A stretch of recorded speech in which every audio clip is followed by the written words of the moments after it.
Finite automata to regular expression చూద్దాం.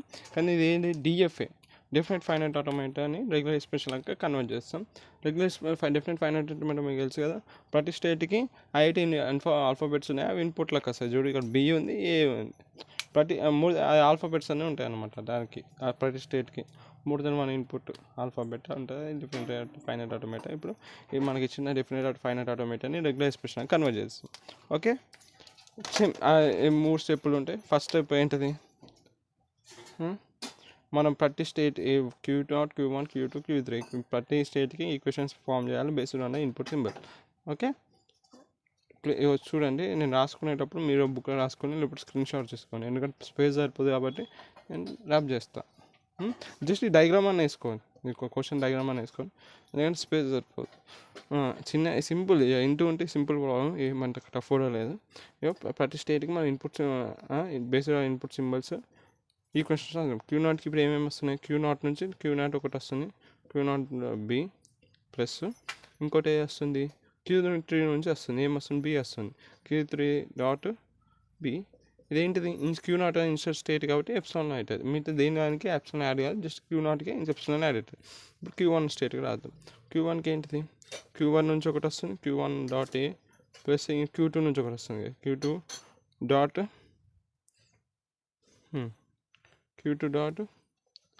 ఏ plus ఇంకో ఏమొస్తుంది, Q3 డాట్ ఏ వస్తుంది, ఇంకా Q0 నుంచి ఒకటి వస్తుంది, Q0 డాట్ ఏ. ఓకే, ఇప్పుడు Q2కి రాద్దాం. Q2కి ఏంటిది, Q1 నుంచి వస్తుంది, ఫస్ట్ Q1 నుంచే వస్తుంది, ఇంకా మిగతా దానికి ఏమి ఇన్పుట్స్ లేవు. ఓకే, Q3కి ఇది మన ఫైనల్ స్టేట్, దీనికి Q2 నుంచి వస్తుంది, Q2 డాట్ బి, మిగతా ఏం లేవు. ఓకే, ఇది ఓకేనా. ఇప్పుడు మనం Q3 అనేది ఫైనల్ స్టేట్. ఇది ఇక్కడ మీరు చూడండి లాజిక్, Q3 మన ఫైనల్ స్టేట్. Q3 అనేది దేనిపైన డిపెండ్ అయింది, ఇది Q2 కదా, Q2 ఇది చిన్న దానిపైన మనము రెగ్యులర్ ఎక్స్ప్రెషన్ ఫామ్. Q3 దేనిపైన డిపెండ్ అయింది, Q1 పైన Q2 పైన డిపెండ్ అయింది. Q2లో ఏముంది, Q1 ఉంది. సో Q2 అనేది దేనిపైన డిపెండ్ అయింది, Q1 పైన డిపెండ్ అయ్యి ఉంది. సో మనం ఏం చేయాలి, ఫస్ట్ Q1 దీన్ని రెగ్యులర్ ఎక్స్ప్రెషన్ కన్వర్ట్ చేస్తే అది ఇక్కడ పెట్టచ్చు. అది పెట్టిన దాన్ని Q2 ప్లేస్లో ఇక్కడ పెట్టేస్తే మనకు Q3 వాల్యూ వచ్చేస్తుంది. ఎందుకంటే ఫైనల్ స్టేట్కి మనము రెగ్యులర్ ఎక్స్ప్రెషన్ చేయాలి కాబట్టి. అర్థమైంది కదా, Q3 అనే Q2 పైన డిపెండ్, Q2 Q1 పైన డిపెండ్. సో ఫస్ట్ మనం ఈ ఈక్వేషన్ సాల్వ్ చేస్తాం. ఓకే, నేను రబ్ చేయను, మరి ఒకసారి స్క్రీన్ షాట్ తీసుకొని ప్రాబ్లమ్ రబ్ చేస్తున్నా. అట్లనే ఈక్వేషన్స్ ఫామ్ చేయడం అర్థమైంది కదా, ఈ ఈక్వేషన్స్ రబ్ చేస్తాం. ఓకే, ఇప్పుడు మన స్క్రీన్ షాట్ తీసుకున్నారు కదా, ఇప్పుడు మన Q1 ఇప్పుడు Q1 తీసుకుంటున్నా,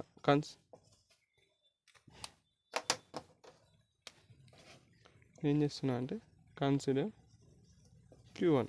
ఓకే, Q1 తీసుకుంటున్నా. మన Q1 ఈక్వేషన్ ఏముంది, Q1లో Q0 dot A plus Q1 dot A plus Q2 dot A plus Q3 dot A ఉంది.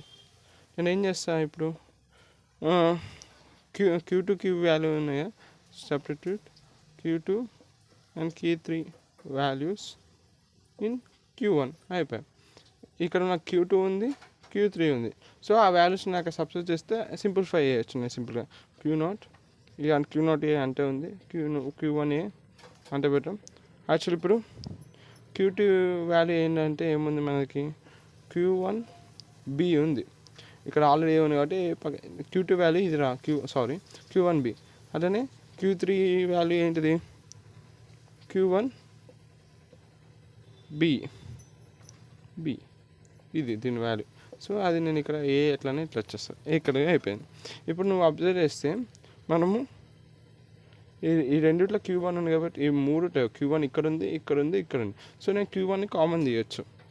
So Q1 equals to Q0 dot A plus Q1ని కామన్ తీస్తున్నా. Q1 కామన్ తీస్తే ఇక్కడ ఏముంటుంది, ఏ ఒకటి ఉంటుంది రైట్, ప్లస్ ఇంకా BA, ఇలా Q1 బయటకు వచ్చింది కాబట్టి ఇలా BA ఉంటుంది, ప్లస్ ఇక్కడ BBA ఉంటుంది. అయిపోయిందా. ఇంకా మీరు అబ్జర్వ్ చేస్తే ఏ ఫామ్ నుండి RQ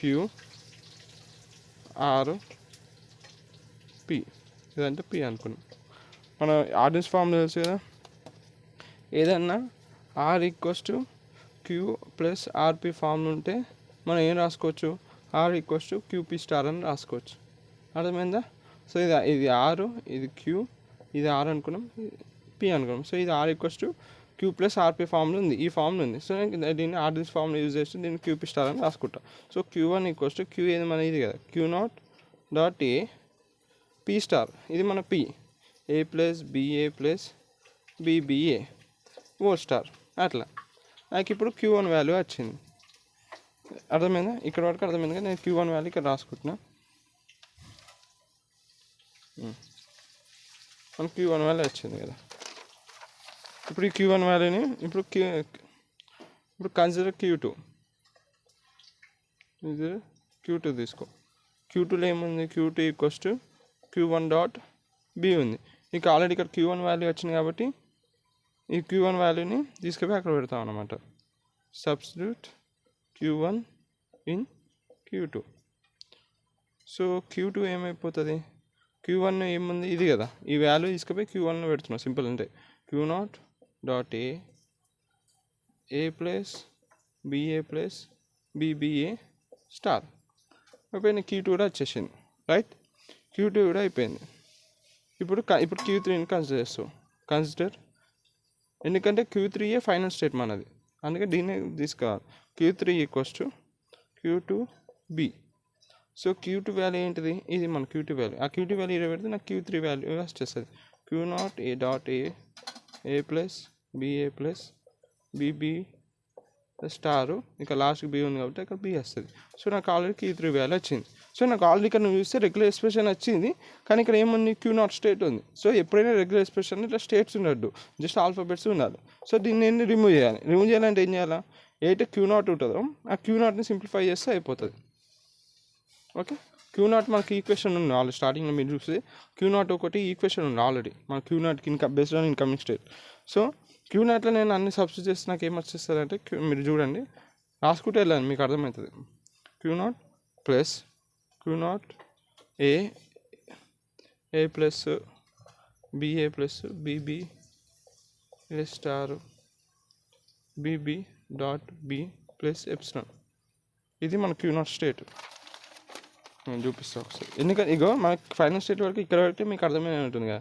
క్యూ3లో మనకి స్టేట్ అంటే వచ్చింది, కానీ క్యూ0ని మనం ఇక్కడ స్టేట్స్ ఉన్నాడు కాబట్టి నేను సింప్లిఫై చేస్తాను. ఇక చూడండి, క్యూ0 చూడు, క్యూ0 B క్యూ3 B epsilon. క్యూ0 B value అంటే రాసుకున్నాను నేను. క్యూ3 బి వాల్యూ, క్యూ3 బి ఉంది. క్యూ3 వాల్యూ నాకు ఆల్రెడీ తెలుసు కాబట్టి, ఇది నా క్యూ3 వాల్యూ కాబట్టి ఏంటి క్యూ3 ప్లేస్లో ఈ వాల్యూని నేను అక్కడ పోయి సబ్స్టిట్యూట్ చేసి ఇక లాస్ట్కి ఇక్కడ బి ఉంది కాబట్టి ఇక్కడ బి వచ్చింది, దట్ ఎప్సిలాన్. అర్థమైందా? అట్లా వచ్చింది. ఇప్పుడు దాన్ని నేను సింప్లిఫై చేస్తే నాకు క్యూ0 వాల్యూ వస్తుంది. ఇక్కడ మనం ఏం చేద్దాం, క్యూ0ని కామన్ చేద్దాం, ఎందుకంటే ఇక్కడ క్యూ0 ఉంది, ఇక్కడ క్యూ0 ఉంది. సో క్యూ0ని కామన్ తీసినాక మనం క్యూ0 ఏమైపోతుంది, ఇక్కడ క్యూ0 తీసి ఇక్కడ బి మిగిలింది, B plus A plus BA plus BBA star. ఇక్కడ ఆల్రెడీ బిబి ప్లస్ బి, 3 బీలు ఉన్నాయి, అదే 3 బీలు ఇట్లా రాసేద్దాం. Plus epsilon. నువ్వు అబ్జర్వ్ చేస్తే ఇది ఏ ఫామ్లో ఉంది, ఆర్ ఈక్వల్స్ టు ఆర్, ఇదంతా పి అనుకున్నాం, ఆర్పి ప్లస్ క్యూ ఫామ్లో ఉంది, ఇది క్యూ. సో దీన్ని ఏం రాయొచ్చు, క్యూపీ స్టార్ అని రాయొచ్చు. ఈ క్యూ ఎప్సిలాన్ ఉన్నా లేకపోయినా ఎందుకంటే ఎప్సిలాన్ ఇంటూ సంథింగ్ ఇది అదే వస్తుంది, సంథింగే వస్తుంది. సో క్యూపీ స్టార్ అని రాసుకోవచ్చు దీన్ని. సో నేను దీన్ని పీ స్టార్ అని ఇస్తాను. A plus BA plus BBA star BBB P star, అంతే అయిపోయింది. క్యూ0 ఈక్వల్స్ టు ఇది. ఇప్పుడు దీన్ని తీసుకుపోయి ఇక్కడ సబ్స్టిట్యూట్ చేస్తే అదే మన క్యూ3 వాల్యూ. అర్థమైంది కదా. మనకి మన లాస్ట్ రెగ్యులర్ ఎక్స్ప్రెషన్ ఎట్లా వచ్చేస్తుంది, క్యూ3 ఈక్వల్స్ టు క్యూ0 ప్లస్ సబ్స్టిట్యూట్ చేస్తే కాబట్టి B plus A plus BBA star BBB star. తర్వాత ఇది యాడ్ అవుతుంది, అదేం రాస్తావు, ఏ plus BA plus BBA star B. అంతే. ఇది మన ఫైనల్ రెగ్యులర్ ఎక్స్ప్రెషన్.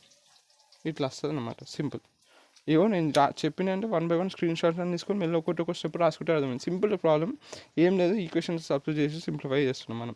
ఫస్ట్ నేను ఇక్కడ నీట్గా రాసుకున్నా, ఇదే చెప్తా. ఇక్కడ చూసి ఇంకోసారి రివైజ్ చేస్తాను చూడండి. ఇది మనకి ఇచ్చాడు, ఇది మనకి ఇచ్చిన క్వశ్చన్. దాన్ని ఏం చేసినాం, ప్రతి స్టేట్కి base on input symbol equations వేసుకున్నాం. తర్వాత నేను ఏం చేసిన అంటే Q1 కాడ నుంచి వచ్చిన Q1ని మనం సింప్లిఫై చేసుకున్నాం. Q1లో ఎందుకు Q1 సైడ్ వెళ్ళినా అంటే Q3 అనేది ఇప్పుడు Q3 ఇది ఫైనల్ స్టేట్, దీనికి నేను రెగ్యులర్ ఎక్స్ప్రెషన్ తీయాలంటే అది ఇక్కడ Q2 ఉంది. ఏంటి అంటే దీని అర్థం ఏంటి, Q2 అనేది Q3 అనేది డిపెండ్ అయిన Q2 దేనిపైన డిపెండ్ అయింది, Q1 పైన డిపెండ్ అయింది. సో నేను దీన్ని సింప్లిఫై చేస్తే ఇక్కడ నేను సింపుల్ అయిపోతుంది. సో నేను దీన్ని ఫస్ట్ నేను Q1 కన్సిడర్ చేసిన. Q1లో Q2 Q3 వాల్యూస్ నేను సబ్స్టిట్యూట్ చేస్తే మన ఈక్వేషన్ సింప్లిఫై అవుతుంది. Based on order stream use చేస్తే ఇట్లా నీకు వచ్చేసింది, Q1 వాల్యూ వచ్చింది. సో Q1 వాల్యూ తీసుకుపోయి Q2లో పెడతాను నేను. Q1 మనం క్యాలిక్యులేట్ చేసినాక తీసుకుపోయి Q1 వాల్యూ పెడితే నీకు Q2లో Q2 ఈక్వేషన్ అనేది సింప్లిఫై అవుతుంది. లాస్ట్ Q3 ఇవ్వాలి కాబట్టి Q3లో ఎందుకంటే Q3 Q2B కాబట్టి Q2 నీకు ముందు సాల్వ్ అయిపోయింది కాబట్టి అది ఇక్కడ సబ్స్టిట్యూట్ చేస్తే నీకు వచ్చేస్తుంది. ఇక్కడికి ప్రాబ్లం అయిపోలేదు, ఎందుకంటే ఇక్కడ మనకి రెగ్యులర్ ఎక్స్ప్రెషన్ వచ్చింది కానీ ఇక్కడ ఇంకోటి స్టేట్ ఉంది, ఇట్లా స్టేట్స్ ఉంటుంది. సో దీన్ని రిమూవ్ చేయడానికి నేను ఏం చేస్తున్నా అంటే ఈ Q0 కాబట్టి ఏదైతే నా Q0 ఈక్వేషన్ ఉంటుందో ఇది నా Q0 ఈక్వేషన్, దాన్ని సింప్లిఫై చేస్తున్నాను నేను. Q0 ఈక్వేషన్ని నేను సింప్లిఫై చేస్తున్నా ఎందుకంటే నాకు ఆల్రెడీ దీని వాల్యూ వచ్చింది, Q3 వాల్యూ ఏముంది, Q0 equals to Q0B, Q3 ఉంది. Q3 వాల్యూ నాకు వచ్చింది కాబట్టి ఆ Q3 వాల్యూ ఆడ పెట్టినా నేను. అంటే Q3 వాల్యూ నేను ఇలా పెడితే ఇట్లా వచ్చేస్తుంది నాకు. ఇవి Q3 వాల్యూ ఈక్వల్స్ టు ఇది కదా, అది తీసుకుపోయి నేను ఈడ పెట్టిన చేసేస్తే నేను ఆరెంజ్ ఫామ్ చేస్తే నాకు ఇచ్చేసింది, ఈ Q0 వచ్చింది. ఈ Q3 equals to Q0 regular expression కదా, Q0 వాల్యూ నీకు ఇది వచ్చింది కాబట్టి రెండుని కలుపుతూ అదే అయిపోయింది. సింపుల్. నేను స్లో మోషన్లో చూడండి లేకపోతే స్పీడ్లో పెట్టండి, అట్లా 1 బై 1 స్టెప్ రాసుకుంటే డయాగ్రామ్ వేసుకొని ఒక్కొక్కటి సింపుల్ ఉంది ప్రాబ్లం. ఓకే.